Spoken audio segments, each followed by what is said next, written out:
Hello and welcome to Network. My name is Sphomelelo Zondi.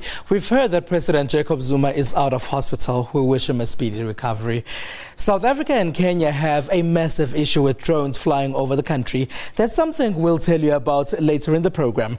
Last night, the MTV Africa Music Awards took place in Durban in South Africa. Congratulations to all the winners from all over Africa and abroad. Remember that we are live. You can find us on SABC Network on Facebook and Twitter. It's News Network at sabc.co.za on email. Let's start with your social media and technology news.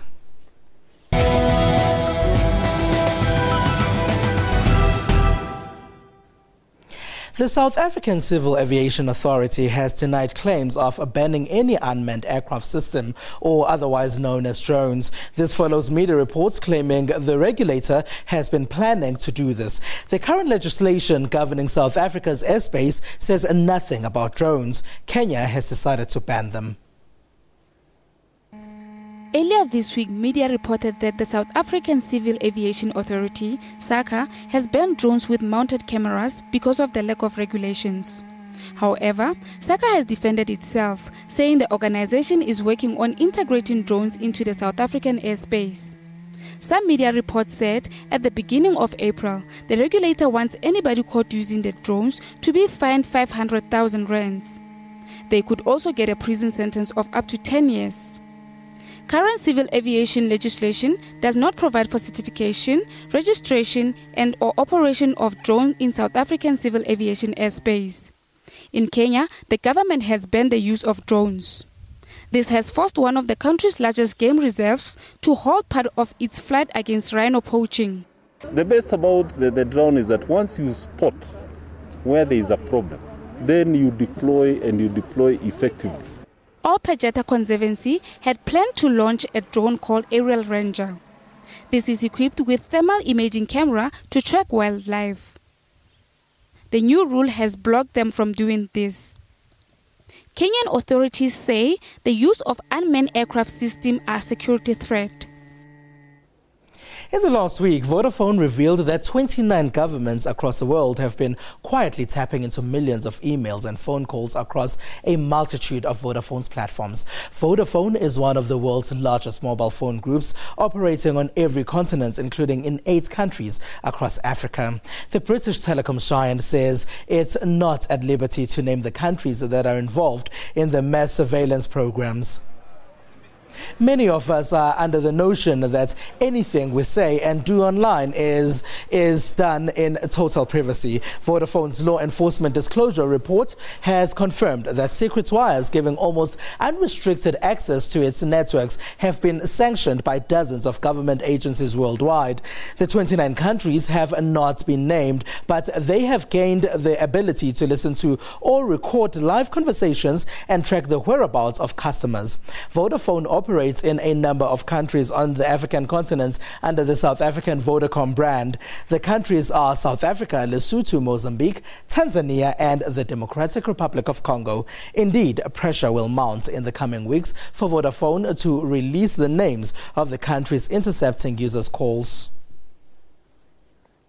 More and more people are getting connected to the internet in South Africa daily, and constantly we get introduced to new internet providers who want to play in that space. The latest is French company Nomosphere. They say they're aiming to improve Wi-Fi quality in South Africa. A French-based Wi-Fi provider, Nomosphere, wants to enter the South African market. Nomosphere is said to be the largest Wi-Fi carrier in France. The company has chosen South Africa as its first ever overseas market to operate in. It says it's the quality of South Africa's Wi-Fi that it wants to improve. This, according to Nomosphere, is because very few players in South Africa's Wi-Fi space offer great quality networks. They need to work together with private industry to make certain things happen. So the most important thing at the moment in terms of our wireless broadband is the department and our regulator, ICASA, need to make something happen to release spectrum, precious spectrum that's needed to roll out long-term evolution services, really fast wireless broadband. The company claims to have the expertise and technology to deliver open access wireless solutions to the continent using South Africa as its launch pad. They then hope there will be big competition for the likes of Vodacom, Telkom Mobile, and others who also operate in this space. The Central African Republic has banned text messaging services. They're saying this is to restore security in the country following a year of bloodshed caused by religious and ethnic conflicts. The thought of being barred from sending text messages by the government is for some of us far-fetched. However, this is a reality for citizens in the Central African Republic. A mass text message sent by an organization called Collectif Centrafrique Debout, calling for people to stay home on Thursday as part of a general strike, prompted CAR officials to write a letter to 4 of the country's network operators, asking them to suspend text messaging services until further notice. The text message comes a year after days of violent religious and ethnic demonstrations engulfed the country's capital of Bangui. The suspension of SMSs is, according to the CAR Communications Minister, Abdallah Hassan Kadre, a strategic way of restoring security in the country. The CAR has been in turmoil since Muslim Seleka rebels overthrew President Francois Bozize, a Christian, in March 2013. It is going to be hard to disarm the Seleka because most of them are bandits with weapons. They cannot hand over their weapons voluntarily. They need to be forced. Seems like the CAR government will go to extreme lengths to retain peace in the country. It's not just the general public that is seemingly subjected to government spying. Following past revelations by the likes of WikiLeaks and the former US spy agency contractor Edward Snowden, it's now public knowledge that powerful nations are spying on each other too. Germany says it is looking into US and British spying in relation to Chancellor Angela Merkel's bugged mobile phone. In the past year, countries like Brazil and Germany have made it well known that America's National Security Agency, or NSA, has been spying on their leaders. On Wednesday, Germany's top public prosecutor launched an investigation into the alleged bugging of German Chancellor Angela Merkel's mobile phone by the NSA. The Office of the Attorney General, Harold Range, says it has enough data to push ahead with an official investigation. This follows last year's revelations by the whistleblower Edward Snowden. Our investigation until today has not revealed whether and how British and US intelligence agencies access telecommunications and the internet in Germany, or whether they spy on specific persons or groups of people by electronic means. There have been many revelations that the United States and Britain have carried out large-scale electronic espionage in Germany. This is from many areas, including from roofs of their embassies in the capital, Berlin. Germany's justice minister says the investigators would have to take action if the country's laws were broken. Still with issues of cross-border spying espionage, China's state media says Google, Apple and other American tech titans are monitoring the country and stealing its trade secrets. These accusations come 2 weeks after America's Justice Department charged 5 Chinese military officers for allegedly hacking American companies for the alleged same reasons. 2 publications, the People's Daily and China Daily Report, say that Yahoo, Cisco Systems, Microsoft, Facebook and others threaten China's cybersecurity. Chinese state-owned firms have been dumping services from the likes of IBM and Oracle in favor of local technology companies. Last month, China also banned its central government offices from installing Microsoft's latest operating system. Microsoft has told China that the company isn't spying. Windows 8 has also been banned from Chinese government computers. Imagine going to a store and getting served by a robot that walks, talks and is as polite as most humans. Well, this will no longer be an imagination for customers of Japan's mobile phone company SoftBank. This is Pepper, the prototype humanoid robot by Japan's mobile company SoftBank. Pepper is still undergoing technical tests to evaluate its personal assistance abilities. The speed of calculation is increased dramatically with improvement in central processing units technology. But as technology improves and calculations get faster, we can take the first steps of using the computational power to access emotions and feelings, which are governed by the right side of the brain. As a humanoid robot, Pepper is designed to walk, talk and feel like human beings. Our vision is to make a robot with emotions, love, and a heart.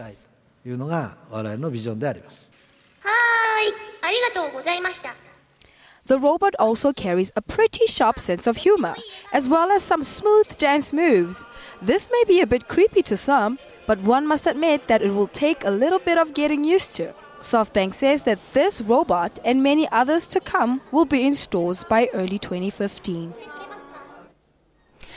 The United Nations has announced that it will be extending the deadline for its Big Data Climate Challenge. The challenge will form part of the Climate Summit to be held in New York in September this year. The Big Data Challenge is aimed at people who use data to highlight the impact of climate change in our universe. It hopes to bring together people who work with data and people who work in the field of climate change together. The closing date for the challenge is June 30. Winning projects will be showcased to world leaders and company CEOs at the Climate Summit on 23 September at the United Nations headquarters in New York. After the break, we'll chat to two young people who are doing amazing things in tech spaces. SABC Network on Facebook and Twitter.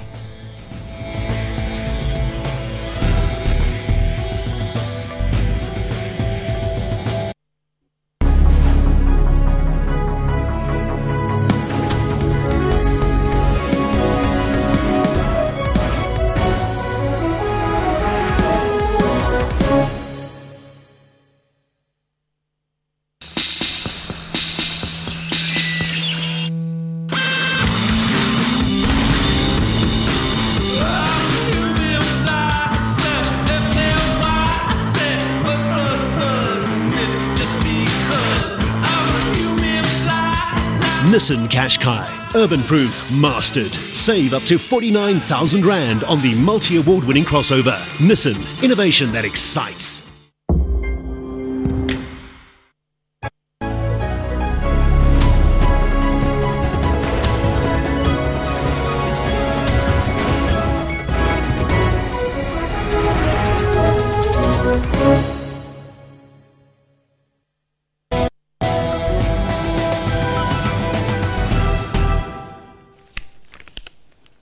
Welcome back. Now, June is Youth Month here in South Africa. Now, you may think this has nothing to do with technology because of the history that resulted in it being a month for young people.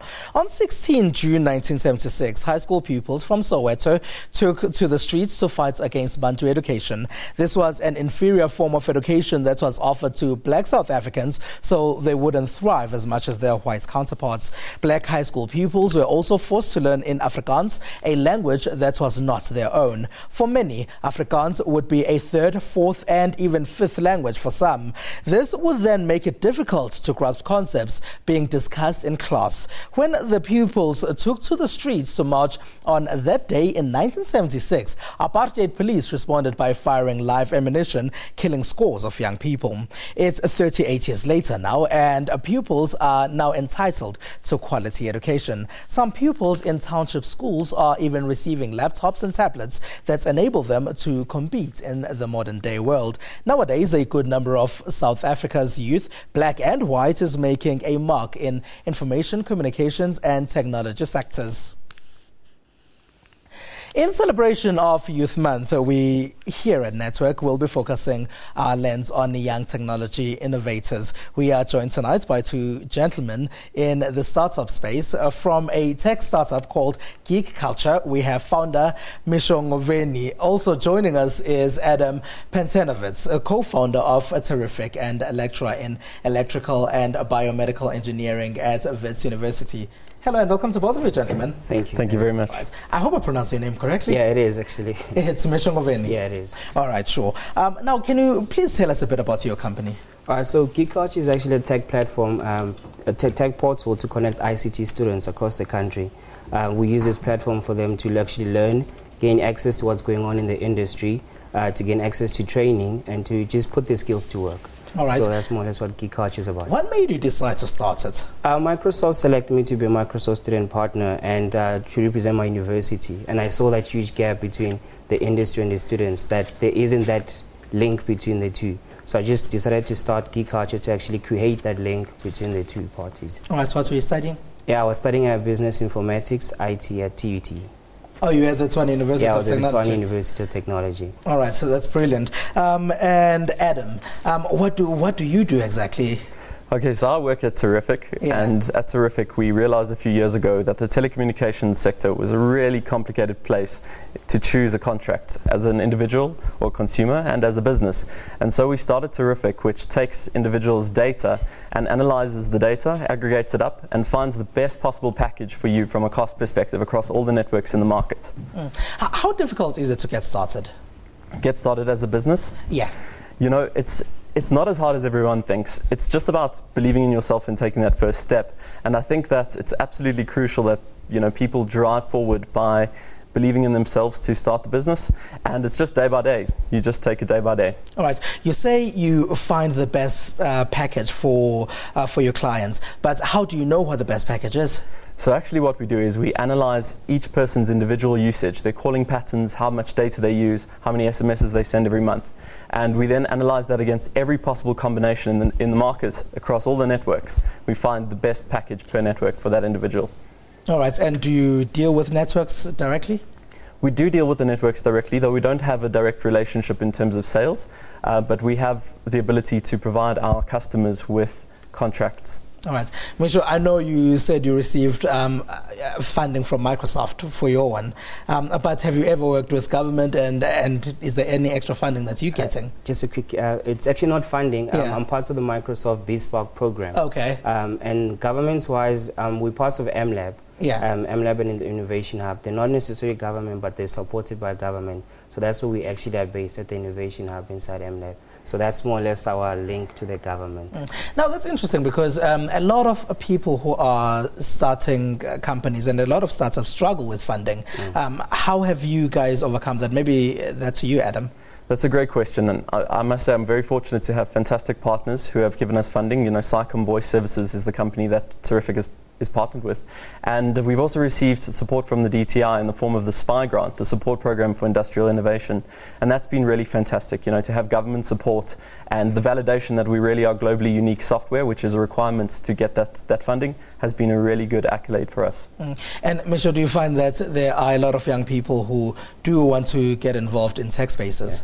Yeah, there's quite a lot of them. A lot of them send me emails, a lot of them approaches and say, can you guys help us with this and that?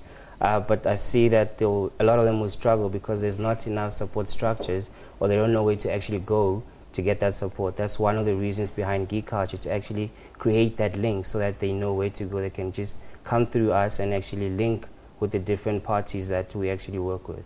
How did you link up with Microsoft? Microsoft selected me on 2010 to go to the Imagine Cup. There's a competition they have called the Microsoft Imagine Cup. And then I went there, complained to them, like, guys, my institution won't win this because we're not exposed. So in 2011, they decided, okay, cool, they'll select me to be a Microsoft student partner to represent Tshwane University of Technology. So I've been there ever since. All right. And what do you think about the tech startups in South Africa? And that culture, really, is it big here? It's a great question. I don't think it's nearly big enough. I think that this is something that we can't look not to be doing in the future. We must be doing this, and we've got to be doing it on a much bigger scale. So we have to get technology really right so that we can solve, you know, unique African problems that we aren't going to get solutions for otherwise. Incubators, are they there? I think that incubators are there to an extent, and I think it's improving vastly.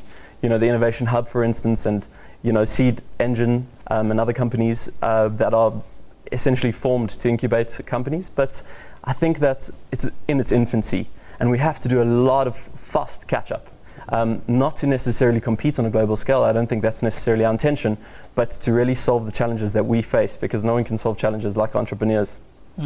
And how far in the process are you at the MLab, and how are you making your money at the moment? Because we spoke a bit about funding, and we spoke about the difficulties of it. Going forward? So Geek Culture has actually been running for a year, self-supported in terms of the money side, with MLabs just supporting the structures to get it forward. But what we've done in the past is that we've actually started creating events, tech events, where we host them, things called hackathons, and we charge companies to actually run the events. We also do social media, and recently we've actually started building mobile apps for different companies. All right, Smishongobeni and Adam Pentanovitz, thank you very much for being a part of our network tonight. Thanks for having us. Right, after the break, we'll talk to one of the developers of an app that has just received a big international award. It's SABC Network on Facebook and Twitter.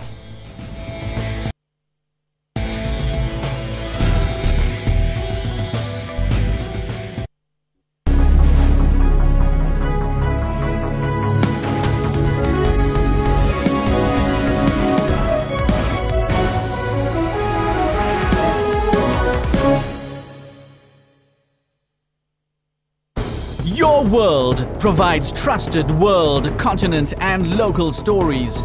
We deliver breaking news from across the globe and information on the latest top stories on business, technology, politics and sport. Analysis of the big global business and economic issues as they affect consumers and investors. Make sure you don't miss Your World, weekdays between 11 and 12 midnight. We keep the nation fully informed.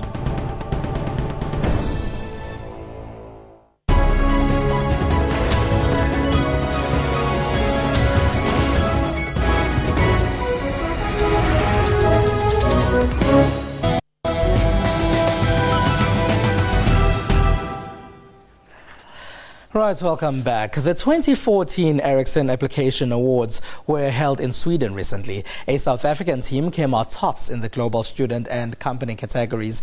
To explain the award-winning app is a Teamwork Mode member, Jacques Marais.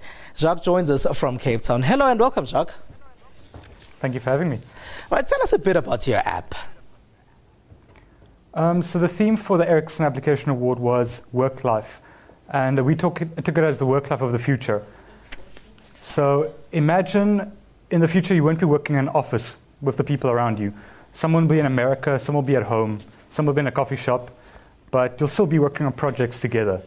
So you have to find a way to schedule that efficiently. So that's what Work Mode does. At a glance, you'll be able to see, my coworker Steve is in a coffee shop. He plans to do project A. Let's work together on it now. And how did the idea come about? Because it's always interesting to find out how people came up with the ideas that they eventually come up with. So we basically got the inspiration from the theme, but it's our coworkers are now out of university, into work. We see that a sick day doesn't mean you don't get work done. It just means you work from home. You can log into your network. It's not as inconvenient anymore. So remote working is the work life of the future. Why do you think it won? It was a lot of elements. We took the challenge on and we really focused on the theme. We focused on the design, the user element. Not a lot of thought went into making it easy and usable. So I think that was a big part of why it won. I know you're not the only member of the group, or the only person rather, that worked on this project. Can you tell us about your team members? So my teammate was Ryan van Tonder. He's now in his second year Masters of Engineering at Stellenbosch University. Currently doing a 3-month internship at Microsoft in America, and afterwards he's working on his PhD at Carnegie Mellon. And have you found that there's been a great demand for the app that you've developed? Definitely. Everybody that we've talked to, they say yes, this would be really useful. Yeah, and is it available anywhere at the moment? Are you still working on it? Are you still trying to make it better? What's happening at the moment? So it's still a prototype. The idea is to actually optimize it for wearable technology. So think Google Glass, think a smartwatch. So when that's mainstream, we will actually push it further. And are there any other future projects that you guys are working on at the moment after this big award? Definitely. So the funding will be used for hardware, for iOS, Android. Mobile is definitely the future of Africa. So we'll try and enter the education space and see if we can make a difference there as well. You talk about the funding that you received when you won, but can you tell us about that funding and also about what else do you gain from winning such a big award? I would say the connections. That's the biggest thing you gain. The exposure and the connections that you meet people. So I've met people at Ericsson in Johannesburg. I've met people at Ericsson in Sweden. Those connections will go further in my career and Reynard's. And are you discussing anything in particular with them? Or is it just the fact that they're connections at the moment? We are in discussion, but I can't really tell you more about that right now. You can't tell me more about that right now. All right, can you just tell us about some... I really want to. Yeah. Can you just tell us a bit about some of the projects that you saw when you were over in Sweden and some of the stuff you're hearing from guys from all over the world that you're meeting there? So they have a lot of interesting projects. So one of the cool ones was the connected tree. As you walk past the tree, it tweets. They have connected paper. So as you hold your smartphone in your hand, as you touch the paper, it gives you information. So for instance, you pick up a cup of coffee. On the mobile phone, you'll get information about what the bean type is. If you pick up medicine, it'll tell you what it's for. Things like that. Yes. All right. Jacques Marais, winner of the 2014 Ericsson Applications Awards, thank you very much for being a part of our network tonight. Thank you for having me. Now let's take a look at some of what's been happening in social media. South African President Jacob Zuma is out of hospital after what was reported to be a routine checkup. Doctors say there's no cause for concern over Zuma's health. The president's health was a big chatting point in social media. The MTV Africa Music Awards took place in South Africa's east coast city of Durban last night. Celebrities there were taking selfies with each other. This was also a big chatting point in social media in many countries across the African continent. And that's all we have for you. Remember to find us on SABC Network on Facebook and Twitter. That's SABC Network on Facebook and Twitter. We are on News Network at sabc.co.za on email. With the FIFA World Cup opening ceremony taking place this coming Thursday, we are leaving you with a song dedicated to the national team of Ghana. Good luck to all African teams that will be representing us in Brazil. From Ms. Pumelele Zondi and the rest of the team, have a good one.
Sasol says it's still ready and waiting for government to give the green light to fracking. Sasol avoided Eskom's woes because it makes more than 70% of its own energy. The ECB left interest rates unchanged at a record low.